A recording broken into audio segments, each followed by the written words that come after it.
Hello everyone. Today we are going to discuss on neural network, more specifically artificial neural network. Though most of the time it is being referred to as only neural network and the term artificial is not being mentioned. But we'll start with that artificial neural network because when we term it as neural network, then it is referring actually the human brain architecture where the neural network is present, where we have the lot of neurons are there which are processing the signals that is coming to the human brain. So it is little bit different. The neural network normally it is the biological one, and artificial neural network is the computational technique in programming. Okay, so we'll start with artificial neural network. Now, this is an advanced version of machine learning. We have discussed machine learning and many of the different algorithms of machine learning. Now, when we are moving to artificial neural network, you can, for now you can understand that it is a special or advanced version of machine learning, and it has a relationship with deep learning as well. We'll come to that gradually, that how artificial neural network can be designed as a deep learning technique. We'll come to that later. Now, let us concentrate first on artificial neural network. So, in this tutorial, our purpose is to give some introduction to artificial neural network, and we'll discuss everything related to the basics of artificial neural network. We will be first familiar with artificial neural network, and then gradually we will move to the details part of it. Okay, so it is appropriate to tackle large data sets and highly complex machine learning tasks.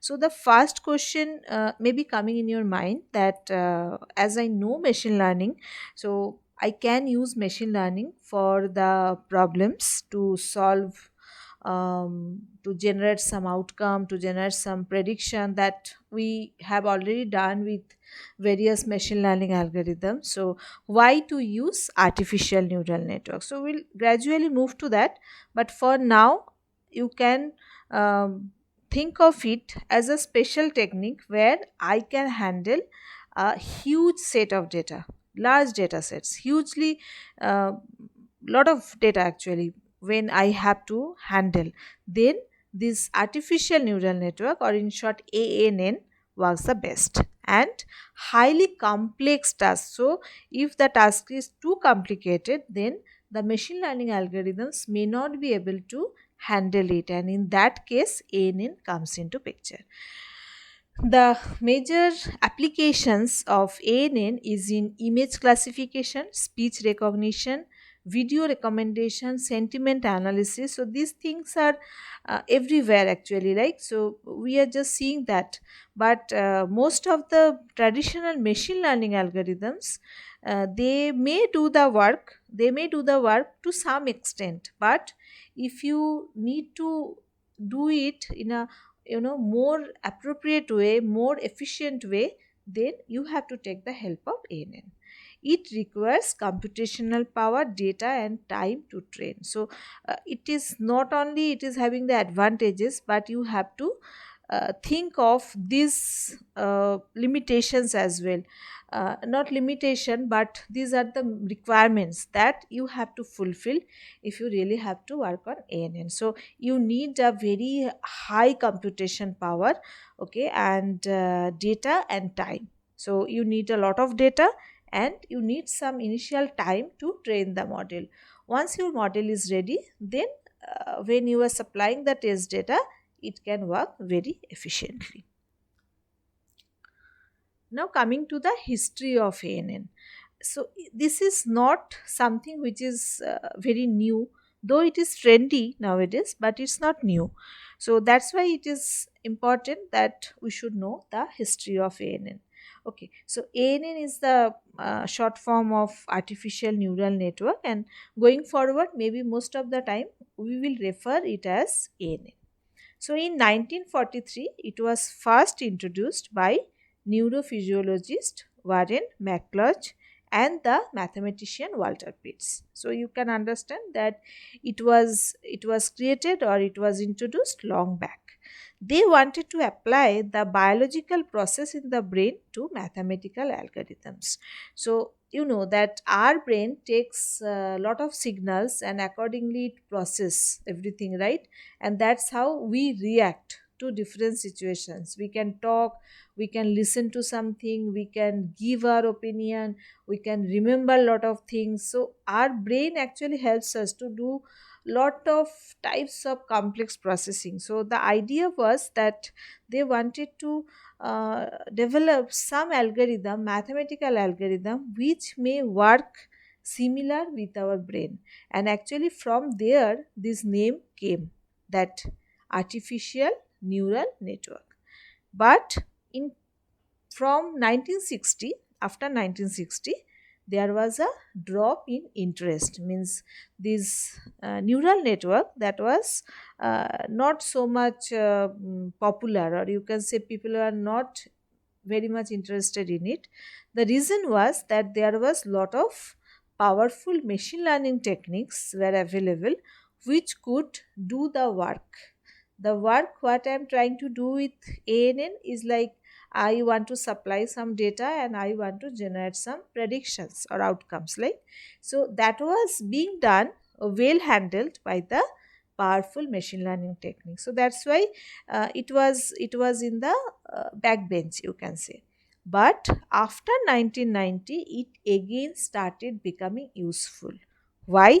There were several reasons, so we'll come to that gradually.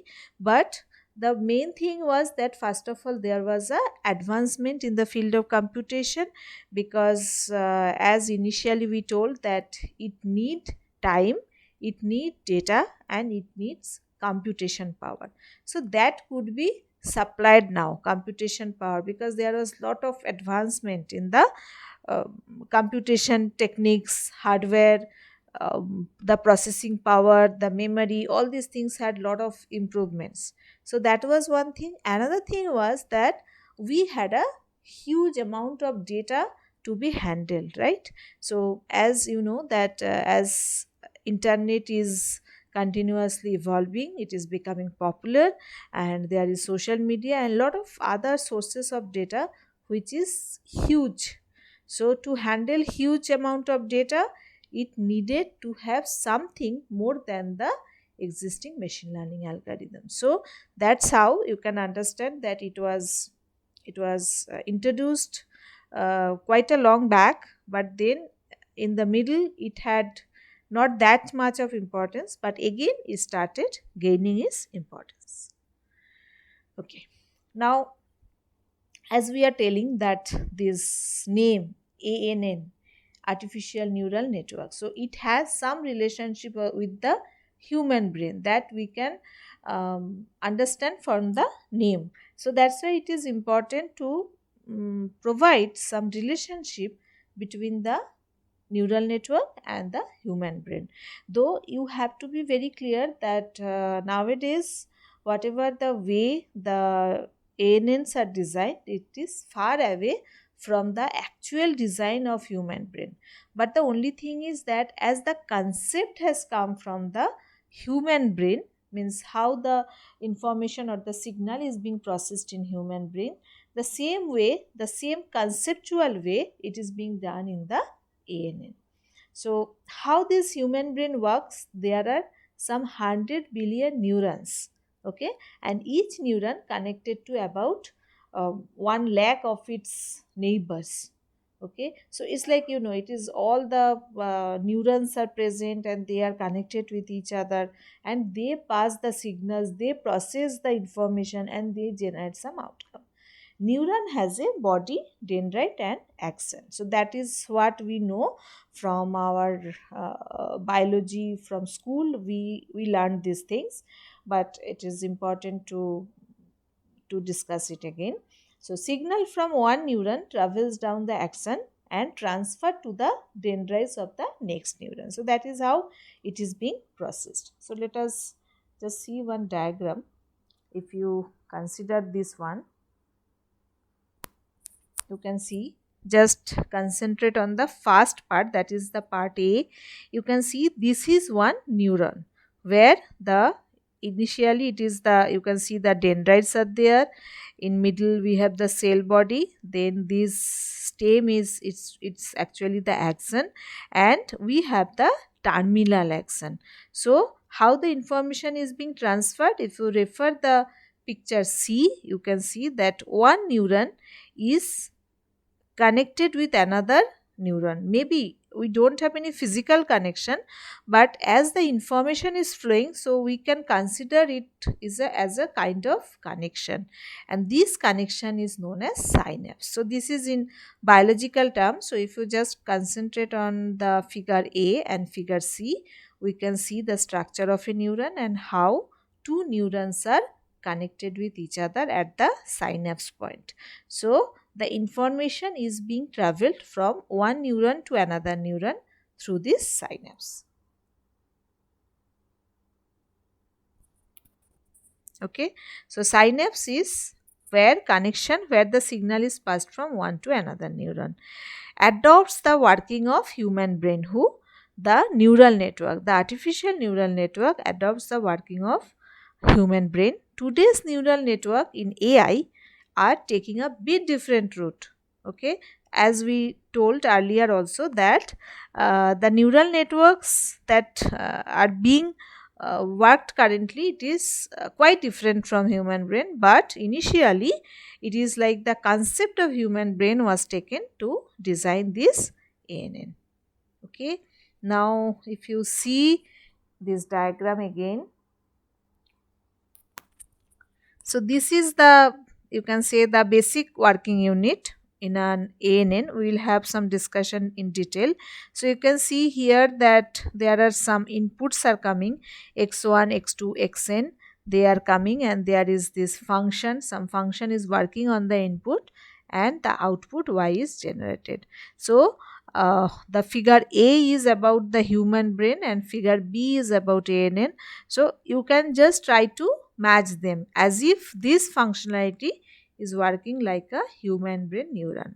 And if you just consider the figure D, here you can see that we have the input and it is going to the output, but before that it is going through several layers. We'll come to the detailed discussion, but only thing is, as if you can consider that in human brain the information is traveled through synapse from one neuron to another, and in ANN information is traveled from one layer to another layer through the synapse. So here synapse is nothing but a link between two layers. You can see that many different lines are being drawn from one layer to another layer. So these lines can be considered at the synapse as in the human brain. Okay, so we got some idea that how ANN is related to, or you can say inspired by, human brain. Now we will have some discussion on the architecture of the artificial neural network. So it starts with input layer. So whatever data you have, your input data, you send it through the input layer. Okay, so from input layer it goes to the different layers. Now it is a layered architecture. Let us have some drawing on that. So if I have some, say, 3 features, okay, so I am sending these 3 features through these 3 input nodes, and this layer, this entire layer is known as input layer. Okay, I have 3 nodes I have drawn. Now these inputs are going here. So maybe I have 3 features. Okay, x1, x2 and x3. I am sending to the input layer. Now it is possible that I have only input layer and output layer. So maybe can be like that, that from input layer the information is passed to the output layer, and then it is the output. That is what I am getting. That is the output. That is I am getting from the output layer. That is possible, or it is possible that in between the input layer and output layer we may have one or multiple hidden layers. Let us try to draw that. So again I will draw the input layers. So this is my input layer where I have multiple nodes. So how many nodes I will have? It will depend on how many features I am taking into consideration. Okay. Now let us have another layer in between. This is known as the hidden layer. Now how many nodes will be there in the hidden layer? That will be decided in the later point of time in the program. But for now I am just considering say 3 hidden nodes. So this is one hidden layer. After that I may have the output layer. So how the information will be passed? From input layer to the hidden layer. Okay. So what is the functionality of this hidden layer?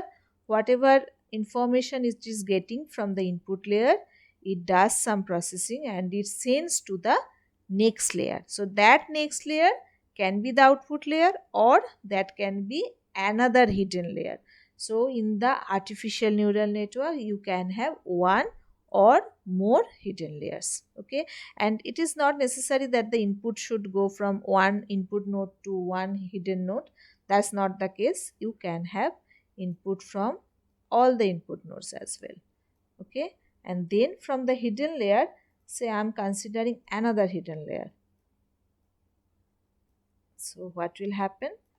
You can have many possible links from one layer to another layer like that. Okay. And then from the hidden layers the information is coming to the output layer, and from the output layer the final output is getting generated. That is the very basic structure of your artificial neural network. Okay. So this is my input layer. These two are my hidden layers. So you can understand that hidden layer is totally optional. It can be 0, it can be 1, or it can be more than 1. And then you have this output layer. Okay. This is the output layer. Now coming back to the presentation. So input layer is, it represents the input variables plus the bias term. So what is that bias? If I go back to the diagram, so you can see here that I have two inputs. Say the inputs are x1, x2 and x3. Okay.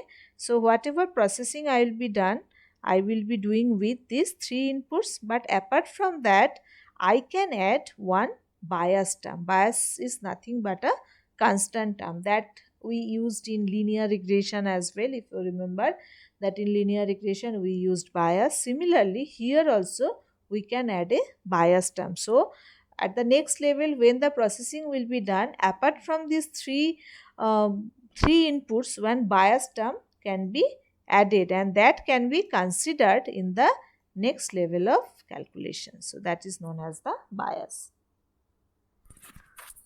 Now hidden layers, neurons where all mathematical calculations are done, more than one neuron in a hidden layer or multiple hidden layers as well, right? So we have seen two layers here, right? Two hidden layers, and in each hidden layer we have three neurons. So that count may change, as you know that there can be many different layers of the hidden layers, and in each hidden layer there can be varying number of nodes.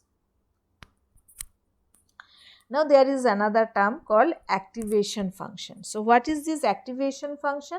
As we are telling that, say I have three input variables, so I am just considering them, maybe I am just doing the addition of these three inputs and moving to the next node. But before moving to the next node there can be some function, means say you got some value 10. So instead of sending 10, what you can do, every time whatever value you are getting, you are just multiplying with 3. So 10 becomes 30, 20 becomes 60, and so on. So activation function is something which actually converts the output of a given layer before passing on the information to consecutive layers. Okay, so activation functions can be implemented in the various hidden layers and the output layer as well. As we move on, we'll have some more discussion on it, because there are many different types of activation functions that you can use. So for now, you can only think of it like, as information is moving, say from this hidden node to this hidden node, means hidden node 1, say this is 1 and this is 2. So when information is you are sending the information from layer 1 of hidden nodes to layer 2, then whatever information is being sent, maybe it is being multiplied by 3, right? So if the data was 10, it will be 30 that will be sent to the layer 2. If the data is 20, then it will be 20 into 3, it will be 60 that will be sent to layer 2 from 1 to 2. Say if the total whatever total count I have done based on the inputs, if the value is 30, I am going to multiply it with 3, and 90 is passed to the next layer. So there is activation function, we can implement activation function on the each node of the hidden layers and the output layers as well. Okay. Next comes the output layer. So this is the final output prediction of the network is being done from the output layer. So whatever may be the output that I am expecting, say it is if it is a classification algorithm, say it's a binary classification. So I am just detecting that whether the person, the patient is diabetic or not, yes or no. So that is being decided from this output layer. Okay. Then another term that is known as weight. So what is this weight? It is used as input multiplier. Let us discuss on this. Say, as we are telling that we have two inputs, x1, x2 and x3. Okay. Now what I am saying, that when I am sending this to the hidden layer, maybe I am doing the addition of all these feature values. So I am doing x1 plus x2 plus x3, right?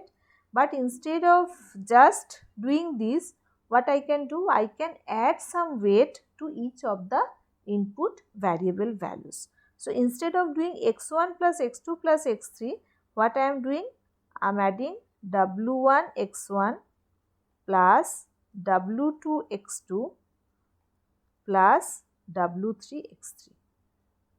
Okay.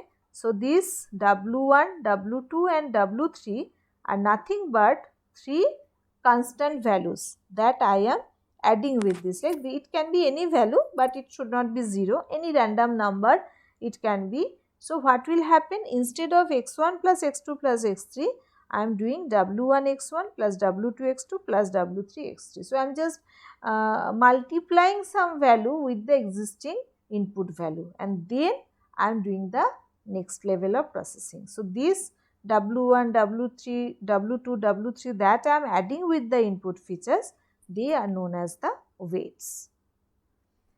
Okay. Then comes layers. Now layers we have already discussed. Layer consists of one or more neurons, but there are few terms that we have to be familiar with.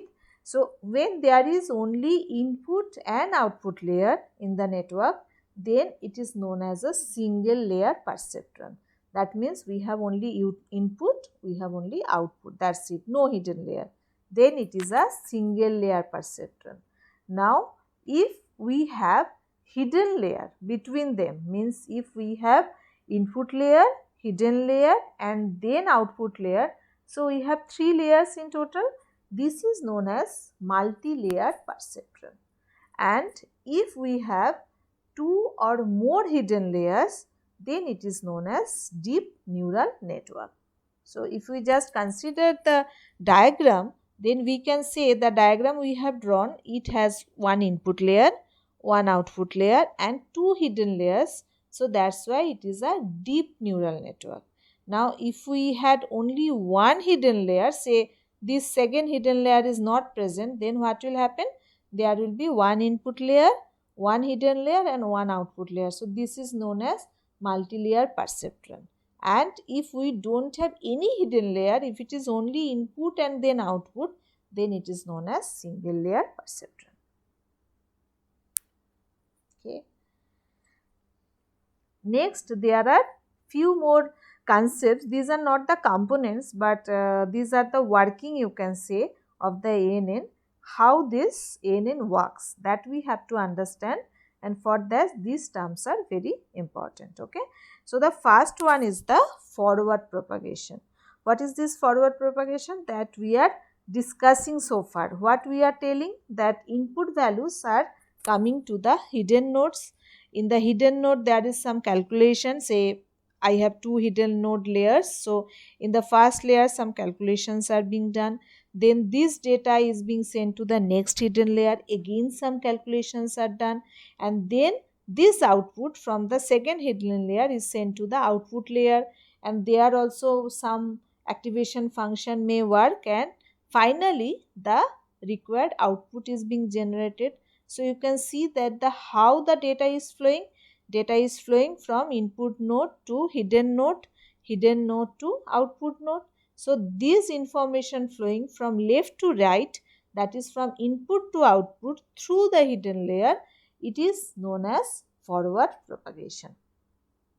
Okay, calculating the output of each iteration from the input layer to the output layer, this is known as forward propagation. Now there is another concept that is known as backward propagation. Okay, so we are already discussing that we have some inputs x1, x2, x3 and so on, and what we are doing, we are generating some weights w1, w2, w3 and so on. We are multiplying w1 x1, w2 x2, w3 xn, x3 and so on, and we have a bias term, say b1, that is I am adding with the inputs. So after doing all this calculation, I am generating the output, and once I generated the output, I can calculate the cost function. So cost function is nothing but the difference between the actual outcome and the predicted outcome. So as I have taken these weights and the bias, say randomly, so it is a rare chance that whatever I have predicted is correct.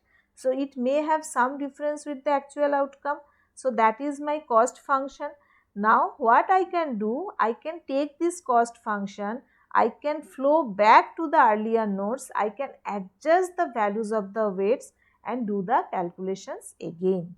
So this process is known as backward propagation, where we are learning from our mistakes. As human being, what we do, whenever we do some work, if we don't have any prior knowledge, we may do some guess and we may use our intelligence, and then when we do some work, if there is some error, if there is some incorrect result, what we do, we try to learn from our failure and then we try to correct it, right, and then again we try to generate the actual outcome. So here also the same thing.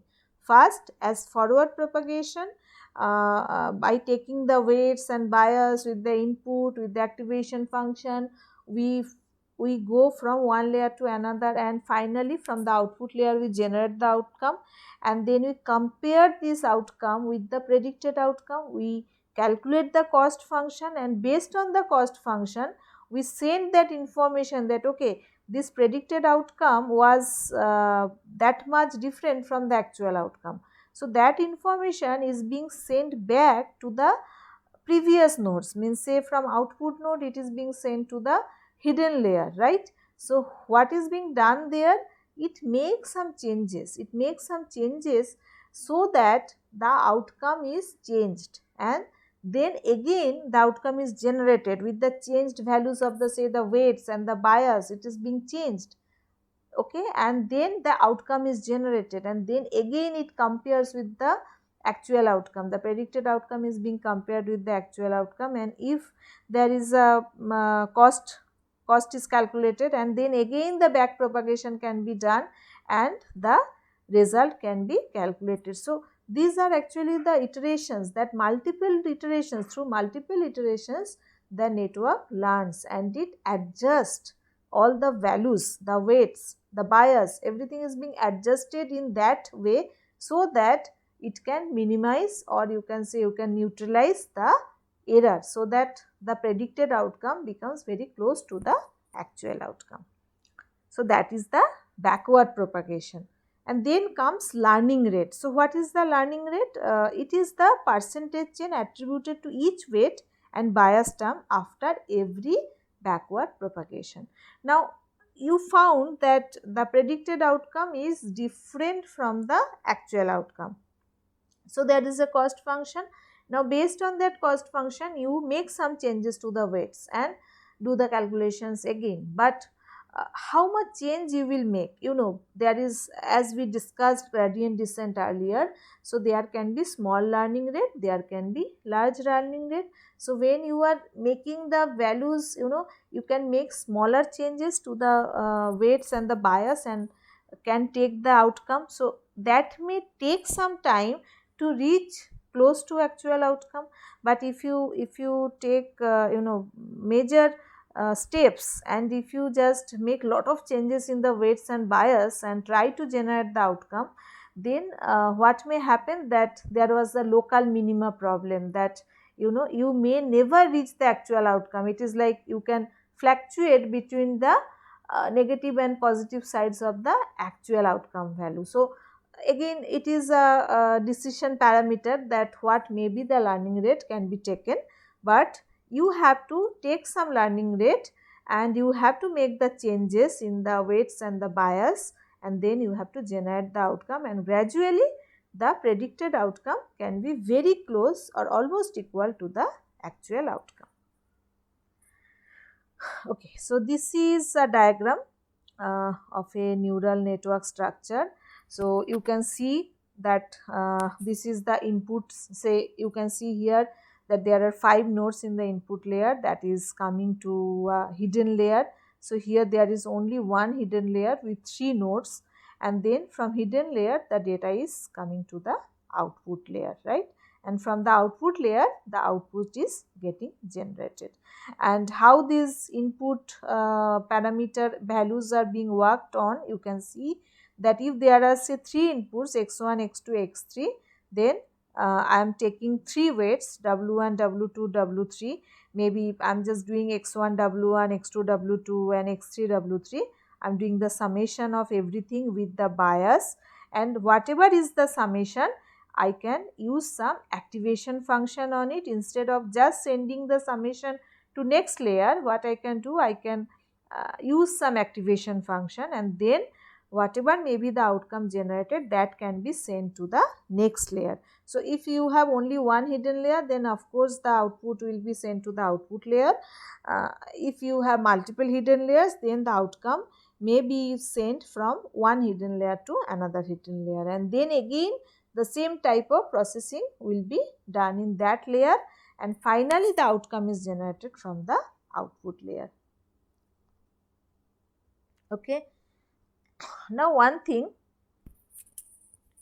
that is being observed, it is you can find this in many sites, it is available, that it is being found that most of the traditional models, they work similar to the ANNs for small data volume. Means actually there are a lot of good machine learning algorithms who really work well. So if you have a small data set, then you can always go for the machine learning algorithms. Okay, they work quite good on that.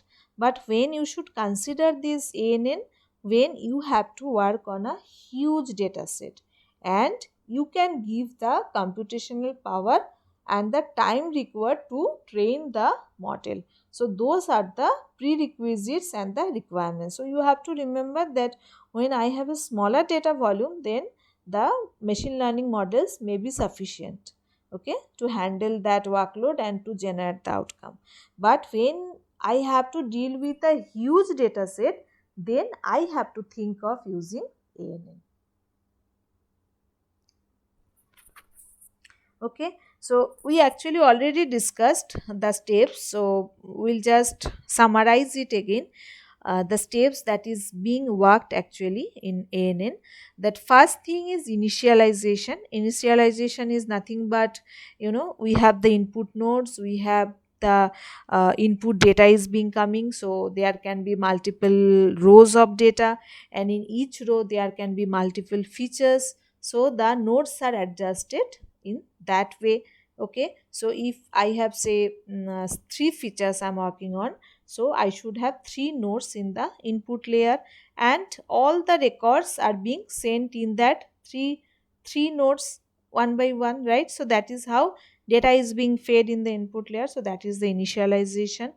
Then we have the forward propagation. So forward propagation is nothing but where I'm doing the calculation. So from input layer I am going to the first hidden layer, then first hidden layer to second hidden layer, and then from second hidden layer to output layer, and the output is generated. So the way the information is being processed and sent from left to right, this is the forward propagation.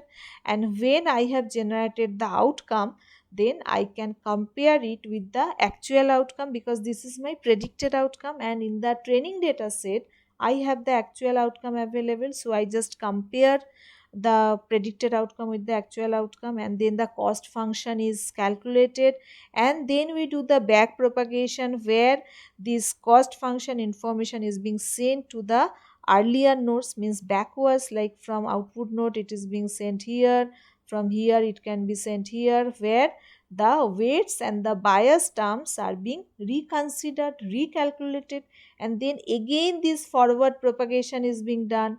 So the information is after, based on the cost function, the information is being sent in the backward direction. There are some calculations done again, then again information is being sent here. Then the outcome is generated, then the cost function is generated, again the information is sent back.